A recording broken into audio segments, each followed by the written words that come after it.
क्या death predict की जा सकती है? दशा, अंतरदशा और अप्यंतर दशा में 6, 8, 12 का योग बनता है, तो उस बंदे के लिए मृत्यु तुल्य संकट शुरू हो जाता है। किन ग्रहों का उपाय करना चाहिए?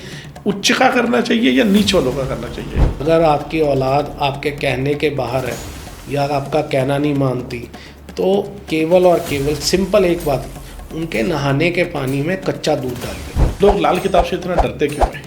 राहु देव वो वकील हैं जो आपके किए हुए माड़े कर्म बताते हैं, और शनिदेव न्यायाधीश हैं जो आपको दंडित करते हैं। उपाय उल्टे भी पड़ते हैं, मैंने सुना। 9 महीने तक बच्चा माँ के पेट में होता है, उल्टा लटका होता है। वो पता क्या बोलता है कि हे भगवान, हे परमपिता परमात्मा, मुझे इस कुंभी नर्क से बाहर निकाल।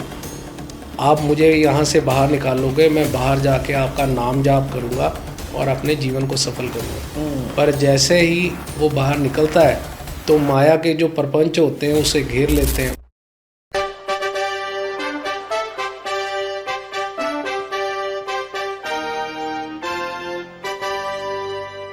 कहते हैं एक दिल लाखों तमन्ना। हर इंसान जो इस दुनिया में, इस मृत्यु लोक में आ गया है, लाखों तमन्नाएं लेके आया है अपने साथ। हर रोज एक नया सूरज चढ़ता है, एक नई उम्मीद के साथ, एक नई ज़रूरत के साथ, और दिन फिर ख़त्म होता है। फिर हम लोग अगले दिन सोच के उठते हैं कि आज का दिन कुछ बढ़िया होने वाला है।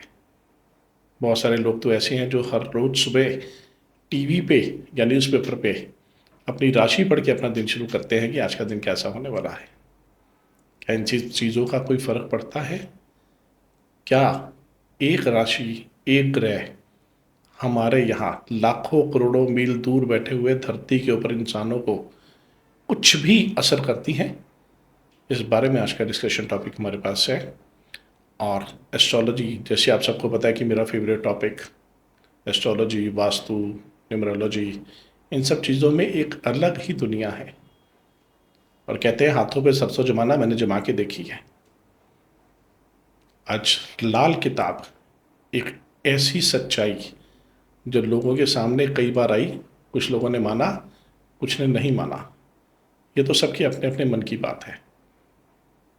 आज देखेंगे कि लाल किताब कितनी पावरफुल है, क्या क्या चीज़ें लोग अपनी ज़िंदगी में इम्प्लीमेंट करते हैं ना लाल किताब को लेके, और कहाँ कहाँ से चीज़ें लोग सीखते हैं। क्या ये ग्रह, क्या ये नक्षत्र, क्या सब चीज़ें, कोई ऐसे देवी देवता आए जो हमारे लिए लाखों साल पहले ही सब कुछ लिख के चले गए? बात करते हैं प्रोफेसर गोपाल कृष्ण जी से। सर, स्वागत है आपका। नमस्कार नितिन जी, बहुत बहुत शुक्रिया आपके बुलाने का और मुझे मौका देने का। Thank you sir, thank you. Professor साहब, बात करेंगे आज लाल किताब के बारे में। मैं पहले बता दूं कि डिस्कशन डायरीज एक इनफॉर्मल प्लेटफॉर्म है। आप जितना खुल के हंस के बता सकते हैं आप बता सकते हैं, हमें जितना इजी लैंग्वेज में दर्शकों को बता सकते हैं आप बता सकते हैं। वैदिक एस्ट्रोलॉजी इंस्टाग्राम, फेसबुक, यूट्यूब आने के बाद लोगों का एस्ट्रोलॉजी में एकदम से इंटरेस्ट बड़ा जनरेट हो गया, आपने नोटिस किया होगा। और इसी के बीच में सबसे ज़्यादा जो झड़ी लगी हुई है आजकल, वो लगी हुई है उपायों की। और जब बात आती है उपाय की तो सबसे पहले मुंह में एक नाम निकलता है, लाल किताब। लाल किताब है क्या? पहले जो आपने प्रश्न किया कि इंस्टाग्राम या उस पर लगी हुई, उसका कारण क्या है जी। कि हमारे जो बोला जाता है, एक लाइन बोली जाती है, नानक दुखिया सब संसार, बिल्कुल सही है। सुखी वही जो नाम आधार।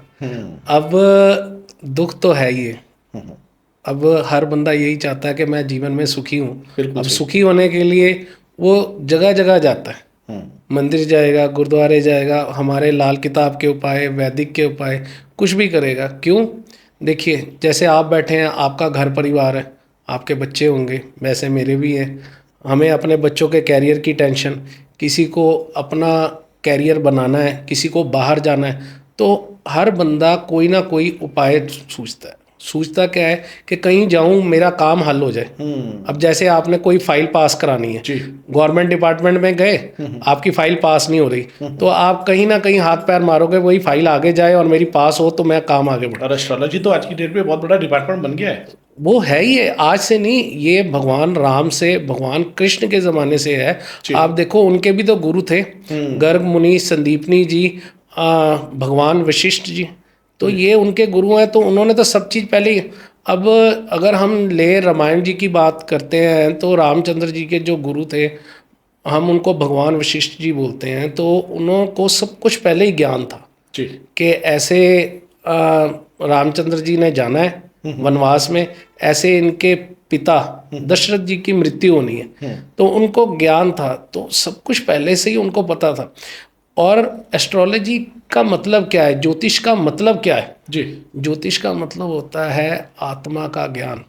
अब आत्मा क्या है, अब ये जो मैं आपको देख रहा हूँ, आप मुझे देख रहे हो, ये पांच भौतिक शरीर है, ये तो आज भी नाशवान है, कल भी नाशवान है, सही है। पर इसमें जो आत्मा बैठी हुई है वो इस शरीर से ट्रैवल करती है। ट्रैवल करने का मतलब आज इस शरीर में है, फिर इस शरीर को छोड़कर अगला शरीर, फिर ये चलती जाती है जी। अब जैसे जैसे हमने कर्म किए हैं, जैसे आप कोई शुभ कर्म करते हैं, आप बच्चों को अच्छा गाइड करते हैं ऐसे कैरियर में, तो उन बच्चों की दुआओं से आपको इस जन्म में भी और आगे आने वाले जन्म में भी आपको बहुत अच्छे परिणाम मिलते हैं। अब अगर आप कोई भी काम करते हो जिससे दूसरों को दुख मिलता है, जी। देखो दुख मिलता है तो दिल से हाय तो निकलेगी, वो भी हमारे कर्म है। जी। जैसा कर्म करता है वैसे फल मिलता है, ये तो है ही है ना। अगर आपने बैंक में 5 करोड़ रुपए जमा करवाया तो उसकी ब्याज मिलेगी ना। अच्छा सर, एक चीज़ बताओ, ये इंस्टाग्राम या यूट्यूब की बात कर रहे थे, आपको नहीं लगता कहीं ना कहीं राहु जो है वो हैवी हो गया हम सबके ऊपर? नहीं, इसका उत्तर दूंगा। पता क्या बात है, आज हम, पता नहीं ये एपिसोड कब टेलीकास्ट होगा, 2025 से लेकर 2054 तक जी। आपको एक ज्ञान पक्का बता देता हूँ। 3 ग्रह काम करेंगे। पहला ग्रह है गुरु ग्रह। गुरु यानी हम बृहस्पति देव कहते हैं, देवताओं के गुरु हैं। और कुंडली में चाहे वो दैत्य लगन की है, चाहे वो देव लगन की है, सबसे इम्पोर्टेंट, सबसे अच्छा ग्रह बृहस्पति देव ही होते हैं। अब इसका कारण समझ लीजिए, क्योंकि आपको तीनों को बता रहा हूँ, राहु पर आऊँगा, पर पहले बृहस्पति, ये सारी विद्या ही बृहस्पति देव ने दी हुई है। अब बृहस्पति देव क्या है, हमारे ज्ञान के कारक। अब मैं जो आपको बात बता रहा हूँ, ये बृहस्पति देव का दिया हुआ ज्ञान है। फिर हमारे विवाह के कारक, फिर पुत्र संतान प्राप्ति के कारक, हमारी सेविंग्स के कारक। अब बंदा 1 लाख रुपया महीने का कमाता है, पर वो 22 तारीख को बोले कभी मेरे पास तो पैसे नहीं बचता, तो फिर इसका मतलब उसका बृहस्पति देव ठीक नहीं है। तो बृहस्पति तो बहुत इम्पोर्टेंट है। और दूसरा ग्रह आते हैं शनि देव, न्यायाधीश। अब शनि देव बनाते हैं करोड़पति। आप देखो जितना लेबर है ये शनि देव के अंडर आती है। हमारे कोर्ट कचहरी के काम ये शनि देव के अंडर आते हैं। जो लोहे की फर्नेसें होती हैं, तो हमारे ये पंजाब में आप देखो मंडी गोविंदगढ़ में कितनी लोहे की, मतलब करोड़पति बंदे होते हैं, तो ये सब शनि देव। और तीसरा, अब जो ग्रह जिसकी आप बात करो, जैसे इंस्टाग्राम, फेसबुक, राहु देव के अंडर आते हैं। अब राहु बनाता है अरबपति, तो 2054 तक, 2054 तक ये 3 ग्रह ही काम करेंगे, बृहस्पति देव, शनि देव और राहु देव। अब राहु बनाता है अरबपति। अब देखो, एक व्यक्ति ने फेसबुक बनाई और आज भी करोड़ों अरबों रुपया रोज के कमा रहा है। बिल्कुल सही बात। तो ये क्या है, जितनी भी इलेक्ट्रॉनिक चीज़ें हैं दुनिया में, जैसे आप ये देखिए, मैं माइक पे बोल रहा हूँ, ये भी मोबाइल है, ये भी। अब मैं यहाँ पर बैठा हूँ और मुझसे किसी ने कांटेक्ट करना मोबाइल के थ्रू कर सकते हैं। तो ये चीज़ों का अब दौर चल पड़ा है, अब इसको दरकिनार नहीं कर सकते। पर राहु देव बहुत इम्पोर्टेंट है और पूरे ज्योतिष में सबसे सुपर इंटेलिजेंट ग्रह राहु देव है। और कहते हैं राहु तारे तो कौन मारे। अच्छा, है तो राहु माया? नहीं, माया नहीं है, नहीं। राहु क्या था, एक इसके साथ स्टोरी जुड़ी हुई है। एक स्वर भानु नाम का राक्षस था, वो सूरज और चंद्रमा दोनों के बीच में बैठ गया। जब समुद्र मंथन हुआ तो अमृत जब उसके मुंह में आ गया तो सूर्य देव ने गर्दन घुमाई, तो कहते कौन, नारायण भगवान जी ने अपना चक्र छोड़ा तो यहाँ से कट गया। तो ये राहु बन गया और ये केतु। राहु के अंदर जो है वो अमृत है, और जो अमृत उसने पी लिया तो देव कहलाया। आपने बोला कला राहु, मैं आपको बोल रहा हूं राहु देव, देव है वो, ठीक है।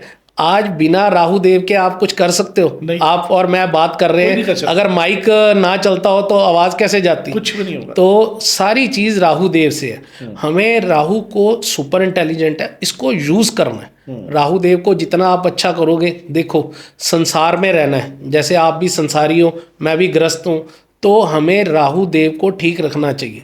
राहु देव को ठीक करने का सबसे अच्छा चीज़ यही है कि आप अपनी इलेक्ट्रॉनिक चीज़ें जितनी भी है जी, अगर आप देखो, आपने स्विच ऑन किया है तो अगर आप कमरे से बाहर जा रहे हो तो स्विच ऑफ करके लो। इलेक्ट्रिसिटी का यूज़ बिल्कुल ध्यान से कीजिए, इससे राहु देव कभी ख़राब नहीं होते। दूसरा, जो आपसे छोटे, आपके लेवल से छोटे स्टेटस के बंदे हैं, चाहे झाड़ू मारने वाला है या कोई भी कर्मचारी है, उनके साथ आप दुर्व्यवहार मत कीजिए।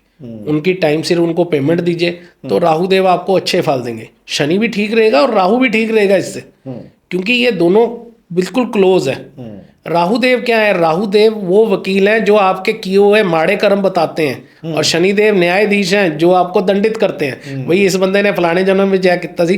पर अगर आप राहु देव को, छोटे कर्मचारियों को टाइम से तनख्वाह देते हैं और इलेक्ट्रिसिटी का मिस यूज नहीं करते, बहुत बढ़िया राहु देव। बहुत बड़ी जबरदस्त बात बता दी आपने।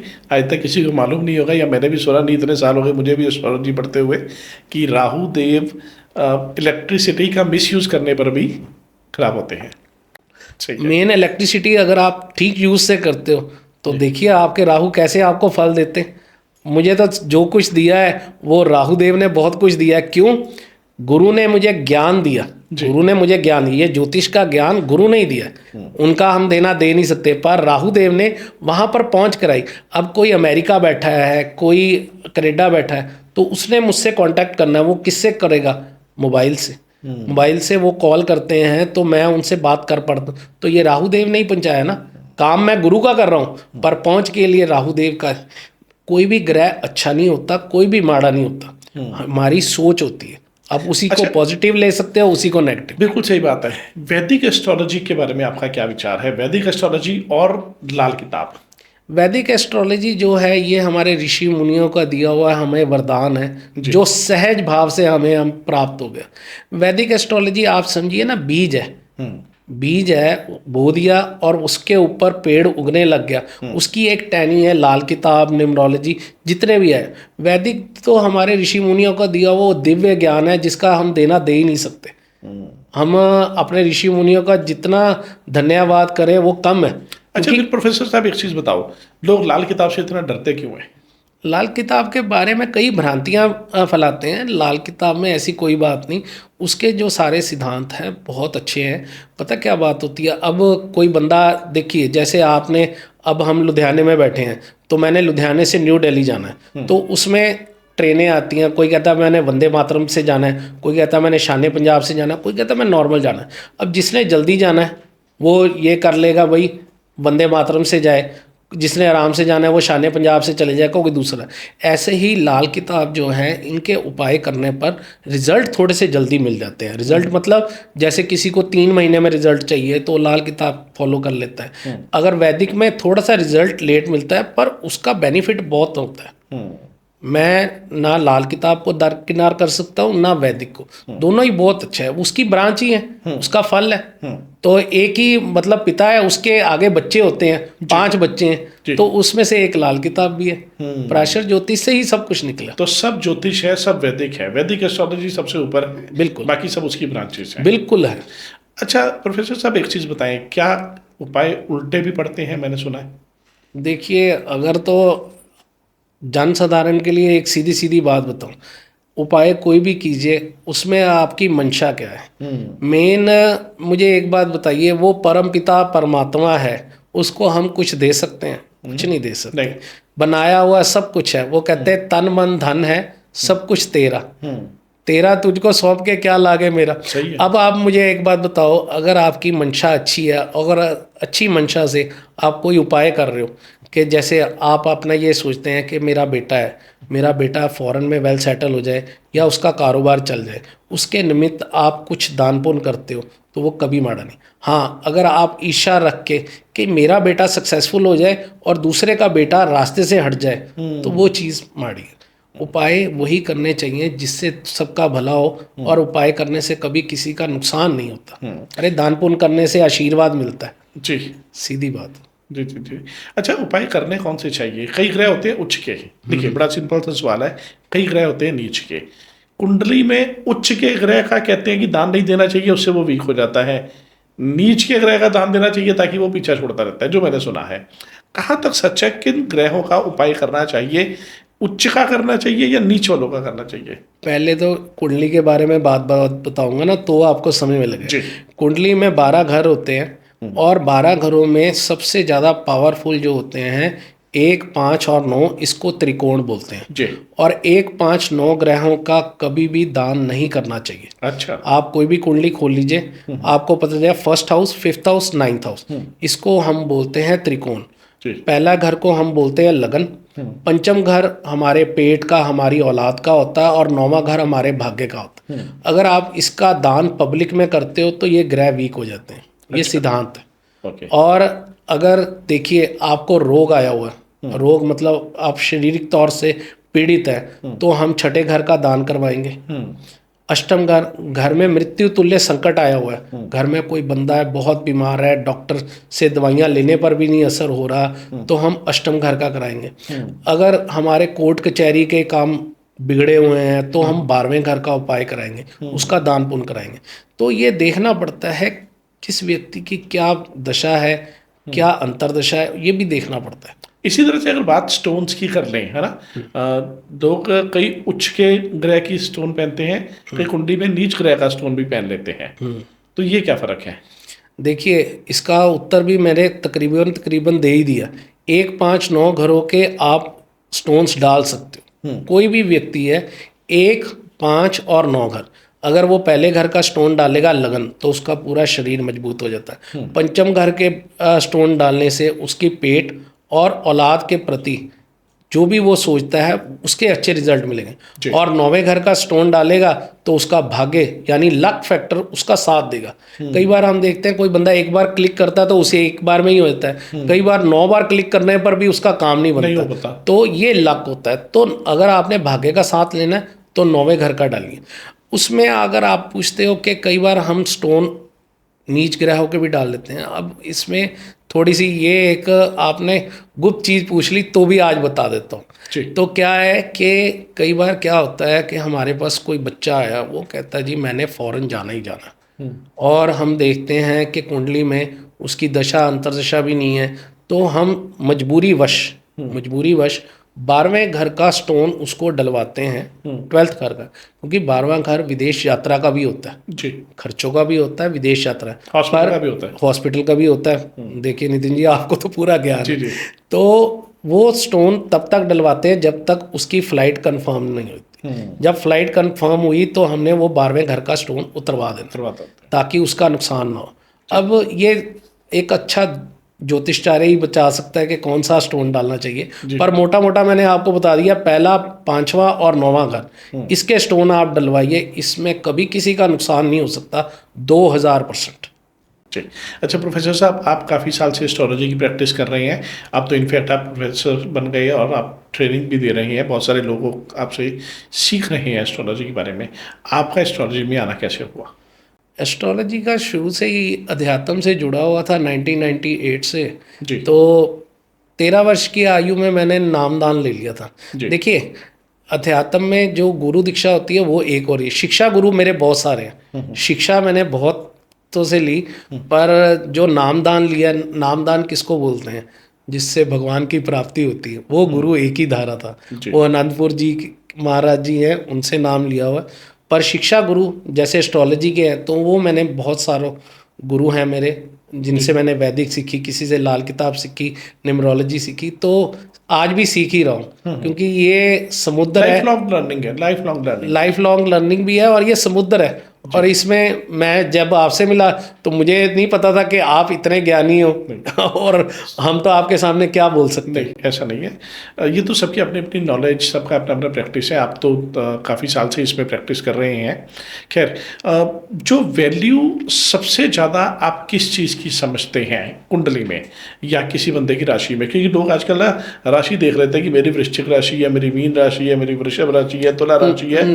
तो ये राशियाँ जो जर्नल राशियाँ होती हैं, ये तो गोचर के हिसाब से बना देते हैं राशियाँ। नहीं, ये जो देखिए, छोटा सी बात बहुत बोलूँगा, जैसे मेरी सिंह राशि है, जी, हो सकता है अंबानी जी की भी सिंह राशि हो, बिल्कुल सही बात तो अंबानी जी की तरह मैं अरबपति करोड़पति तो नहीं बना, पर ये चीज़ ये होती है कि सबसे पहले ज्योतिष का नियम सीख लीजिए।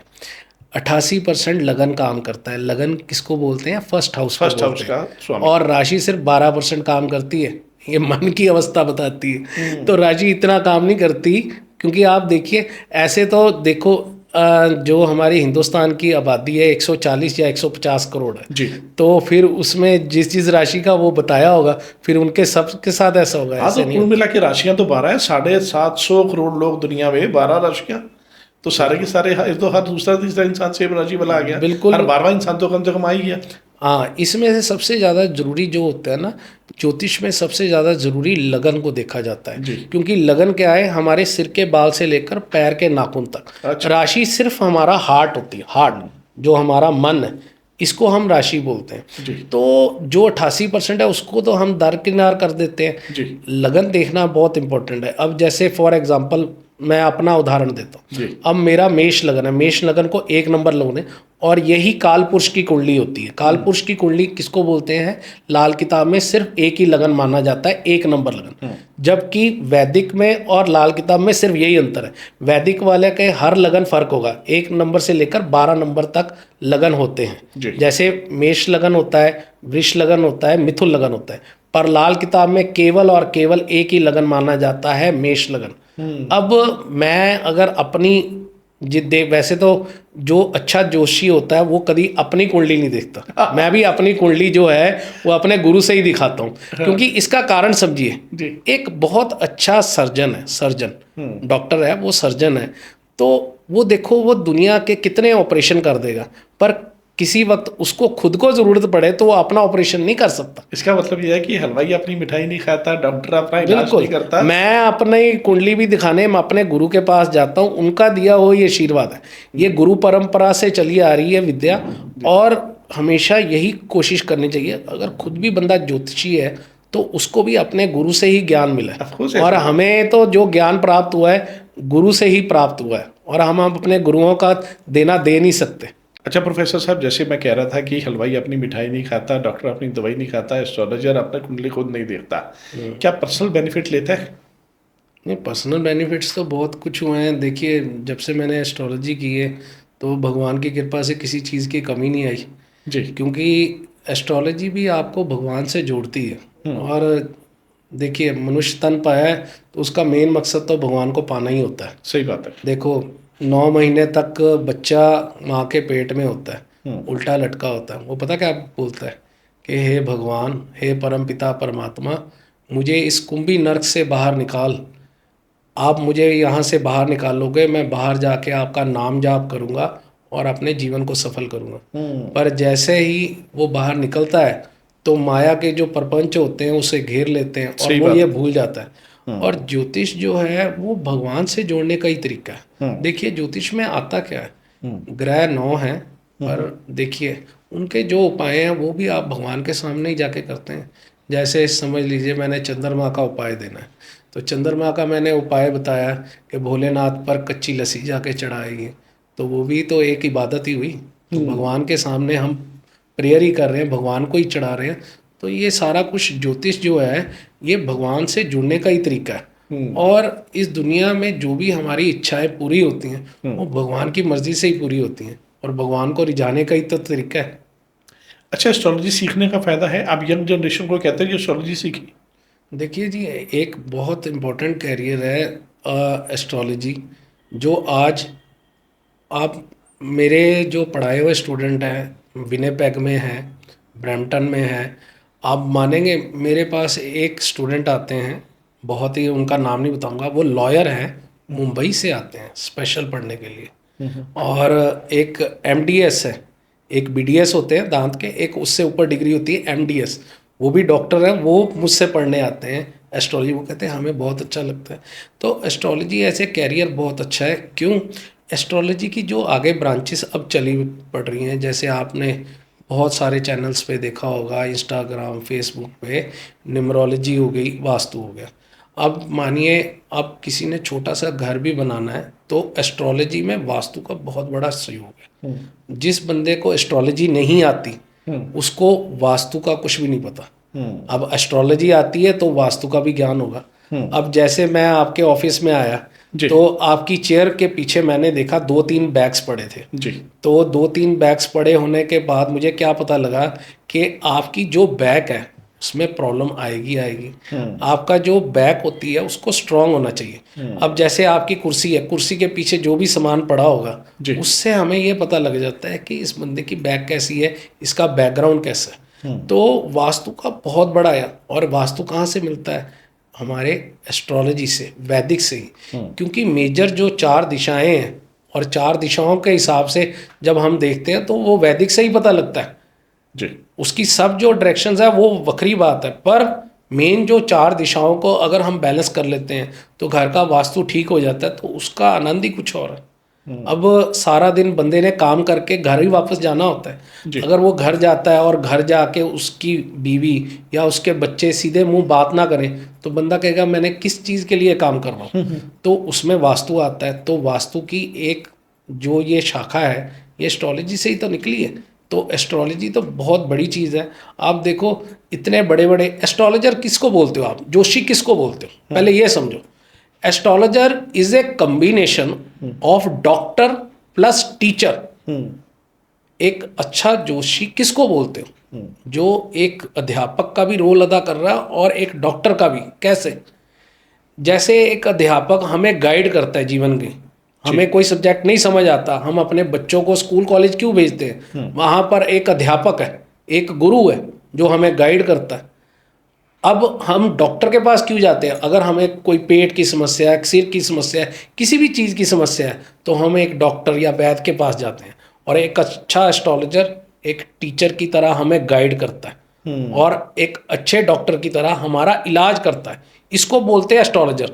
और आप मुझे एक बात बताओ, आज की डेट में यही 2 प्रोफेशन है हाईएस्ट पेड।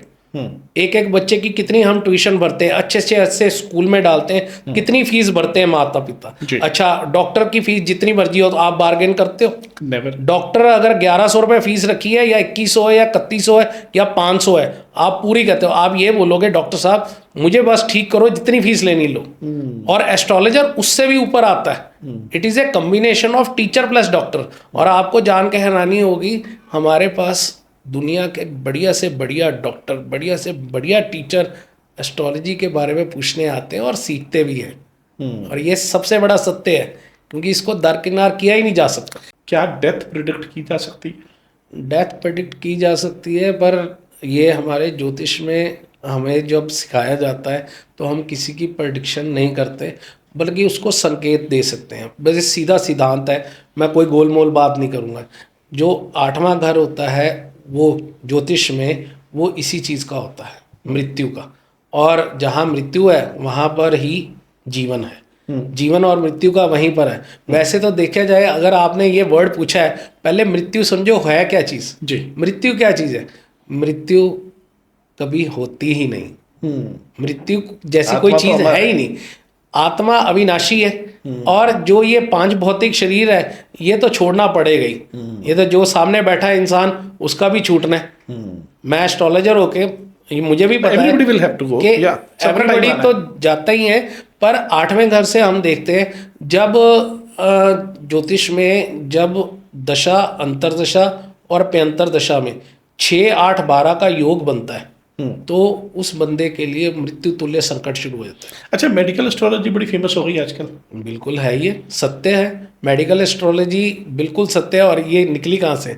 वैदिक से ही निकली है। आप देखिए, पेट में अगर किसी के प्रॉब्लम है, सबसे ज़्यादा प्रॉब्लम सबको पेट की आती है। पेट की है। इवन जो सामने शख्स बैठा है उसको भी पेट की प्रॉब्लम है, जिसकी बात कर रहा हूँ। तो पेट में क्या होता है, जठा अग्नि होती है। जठा अग्नि क्या मतलब, गर्मी। तो गर्मी कहाँ से आती है, सूरज देवता से। अब कईयों को पेट की प्रॉब्लम होती है, अब जैसे मुझे भी है, तो मैंने इसका उपाय किया। उपाय हमारे गुरुओं ने बताया। वो कहते हैं जी 1.25 किलो गेहूं और 1.25 किलो लाल गुड़ हर संडे के संडे आप किसी भी धार्मिक स्थान पर दे के आओ 12 बार। तो देखो, अब गेहूं क्यों, समझिए, हर चीज़ का लॉजिक होता है कि ये नहीं कि तुक्का मारना है। सूर्य गर्म होता है और गेहूं सबसे ज़्यादा गर्म होते हैं।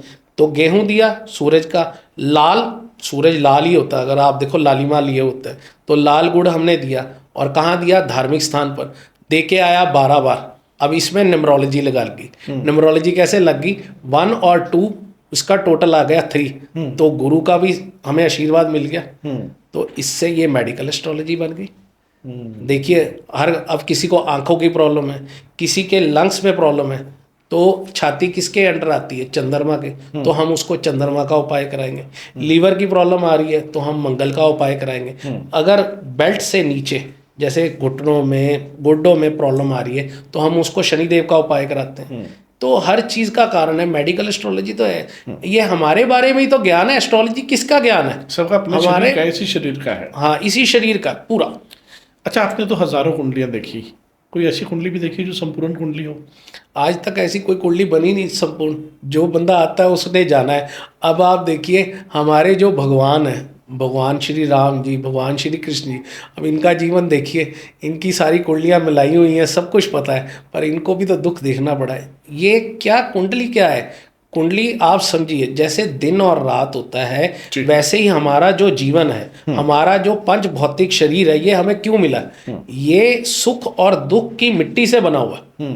अब सुख, ज्योतिष में क्या हमें पता लगता है कि इस बंदे ने ये कर्म किया, इसको ये वाला फल मिलना है, या इसका ये नुकसान है, ये गाइड कर सकता है। पर कर्मों का विधान तो सामने आता ही है। सही है। अब हम उसकी रेमेडीज ये बता देते हैं कि भाई तेरे यहाँ पे छाती पे तीर ना बज के या गोली बज के तेरे बाजू पे बज जाए, बस। जो वही बताता है, गाइड वही कर सकता है, जो उसको समझे कि इसने पुराने जन्म में जो कर्म किए हैं उसका फल तो आ रहा है, पर हम रेमेडीज करा के उसमें प्लस और माइनस होता है, बस। ये नहीं कि हम उसको हटा सकते हैं। अच्छा, संपूर्ण कुंडली नहीं होती कभी भी क्या? नहीं। ऐसी कुंडली भी देखी है जो बिल्कुल ही पूर्ण ना हो, जो आपको लगे कि बिल्कुल ही सारे ग्रह उल्टे हैं भैया तेरे? तो भाई मैं तो देखिए, अगर आप ईमानदारी से पूछें तो मुझे तो किसी में कोई डिफेक्ट नज़र ही नहीं आता जी। तो आप देखिए, मैं रावण जी का भी सम्मान करता हूँ, दुर्योधन का भी सम्मान करता हूँ। अब आप हैरान हो जाएंगे, पूजा मैं श्री राम की करता हूँ, पर क्यों, रावण जी बहुत बड़े ज्योतिषचार्य हुए हैं और उन्होंने भोलेनाथ की जो भक्ति की है वो कोई भी नहीं कर सकता। तो अब दुर्योधन को देखिए, दुर्योधन जितना उसने कार्य किए, अगर वो कार्य वो वैसे ना करता तो आज हमें पांडवों के बारे में या श्री कृष्ण के बारे में वो ज्ञान ही ना मिल पाता। अगर महाभारत ना होती तो अर्जुन जी को श्री कृष्ण भगवान गीता का ज्ञान देते, और गीता ही वो चीज़ है जो भगवान के मुख से निकली, और हम लोगों के जीवन में गीता का क्या बड़ा महत्व है। तो अगर कोई फिल्म भी है तो उसमें हीरो और विलन होता है जी। तो अगर विलन ना हो तो हीरो का मजा क्या आना। बहुत बढ़िया। अच्छा, जाते जाते प्रोफेसर साहब कोई 3 टिप्स जो आप हमारे दर्शकों को देना चाहते हैं? हाँ, जो सिंपल आपको बात बताऊंगा, कोई ऐसे नहीं। देखिए, आज सबको एक ही चीज़ चाहिए, वो है माया। माया मतलब पैसे से बात कर रहा हूँ। तो पैसा अगर चाहिए तो आप, अगर आपके माता जी जीवित हैं तो आपके लिए बहुत बढ़िया है। तो आप क्या करें, सिर्फ सोमवार के सोमवार कच्चे दूध से उनके पाँव धोएं, और वो कच्चा दूध आप अपने घर के कोई बूटों में डाल दीजिए। ये 5 सोमवार अगर आप करते हैं तो जीवन में आप नोट कर लेना, आपको धन से संबंधित कोई समस्या नहीं होगी, क्योंकि ये हमारे वेदों में लिखा हुआ है। माँ के कदमों में। मेरे पे क्या टूना कर रहा है? मैं जाके करूंगा, मेरे को ये ना कहे तू मेरे पे टूना कर रहा है। नहीं, टूना नहीं है, आप समझिए, सीधी बात है, माँ के कदमों में जन्नत होती है। जी। और देखो, अगर आप घर में बैठी हुई माता का सम्मान नहीं करते तो आपको क्या मिलेगा? तो सबसे अच्छी बात है, आप घर में ही जब आपका कच्चा दूध आए सोमवार के दिन, क्योंकि चंद्रमा का दिन होता है और भोलेनाथ का भी दिन होता है, आप कच्चे दूध से अपनी माता के पैर धोइए और वो कच्चा दूध सम्मान सहित आप अपने घर के बूटों में डालिए। इससे क्या होगा, आपके घर में पॉजिटिव ऑरा आ जाएगा। अब जो लोग हमसे ये पूछते हैं मेरे घर पे कुछ कितना कराया है, मेरे ऊपर कुछ कितना कराया, जब एक माँ खड़ी हो जाती है ना तो वो बच्चे पे आंच नहीं आने देती। और माँ से बड़ी दुनिया में कोई ताकत नहीं है। ये जगत अम्बा ही है जिसने सारी शक्तियां दी हुई हैं त्रिदेव को। ब्रह्मा विष्णु महेश को सारी शक्तियां कहाँ से मिली? वो माँ से मिलती हैं। आप देखो हम हर चीज में मातृ शक्ति को आगे रखते हैं। कैसे? हम शिव में ई की मात्रा लगी हुई है, वो पार्वती जी का है। और राधे श्याम बोलते हैं। श्याम जी पहले नहीं बोलते, राधे श्याम बोलते हैं। तो राधे पहले, सीता राम, सीता राम, तो सब कुछ माँ के द्वारा ही दिया हुआ। तो सबसे बड़ा ये आप करो तो आपको शरीर भी तुम्हारा शिव शक्ति है ना, आधा चंद्रमा आधा सूरज। आपको तो संपूर्ण ज्ञान है। तो ये सबसे बड़ी चीज ये है कि आप अपनी माता के चरण कच्चे दूध से धोइए और वो दूध आप सम्मान सहित अपने घर के बूटों में डालिए। घर में का ऑरा आप देखना पॉजिटिव हो जाएगा। कम से कम 5 सोमवार। और अगर आप इससे ज़्यादा भी करोगे, इस उपाय का कभी नुकसान नहीं होगा, गारंटी लिख कर ले लो। ठीक है। और दूसरी चीज़, जिनके ऊपर कोर्ट कचहरियों, आजकल बहुत ज़्यादा समस्या आ रही है, कोर्ट कचहरियों की समस्या है। कईयों पर एलिगेशंस लग जाते हैं, किसी ने मर्डर किया नहीं होता पर उसके साथ गया होता, वो भी फंस जाता है। तो जब भी कोर्ट कचहरियों के मामलों में आप समस्या पड़े तो आप किसी भी मंदिर में जाकर नारियल चढ़ा के आइए। 4 नंबर होता है राहु का। राहु वकील भी होता है, काल कोठरी भी काली होती है। तो 4 नारियल चढ़ा के आइए और किसी भी भगवान के आगे जिसको आप मानते हो वहाँ पे प्रार्थना। अगर आप मंदिर नहीं जा सकते तो पीपल के पेड़ के नीचे 4 नारियल रख के आइए। तो इसमें कोर्ट कचहरियों के समस्या हल हो जाएगा। तीसरी समस्या हमारे जो जीवन में आती है, जिसके आगे मैं भी और दुनिया का हर बंदा मेरे से सहमति करेगा, वो होती है औलाद।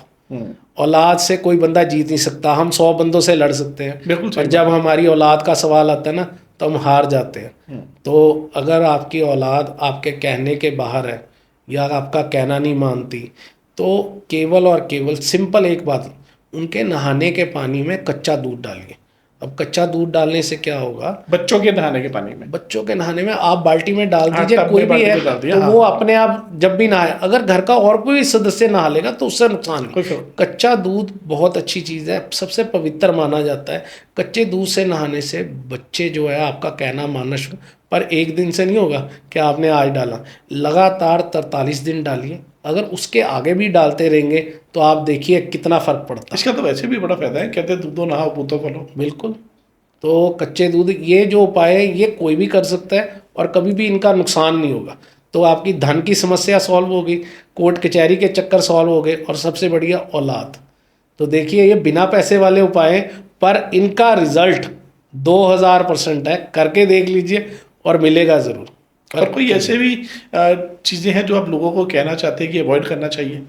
अवॉइड बस ये करना, मैं देखिए मैं ज्ञान देने वाला कौन हूँ, कुछ मेरे पास तो नहीं है, पर सिर्फ एक ही चीज़ बोलूँगा कि हो सके अगर आपके माता पिता वृद्ध हो गए हैं तो उनका तिरस्कार ना कीजिए। क्योंकि ज्योतिष में भी कई बार मैं इमोशनल हो जाता हूँ, पर देखता हूँ कि जैसे जैसे हमारी भी वो स्टेज आती है कि जैसे बंदा वृद्ध होता है ना तो उसको सुनना कम हो जाता है, उसका शरीर कम काम करता है। तो हम लोग अपने माता पिता का तिरस्कार करते हैं, वो नहीं करना चाहिए।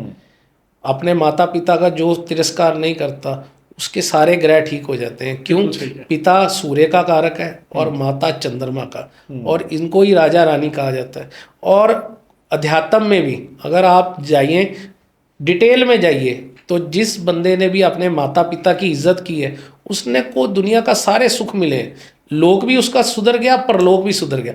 अगर समझ लीजिए 1% मैं लेके चलता हूँ, आपकी आपके पिता से या आपकी माता से नहीं बनती, कोई बात नहीं, आप कम से कम उनका तिरस्कार ना कीजिए।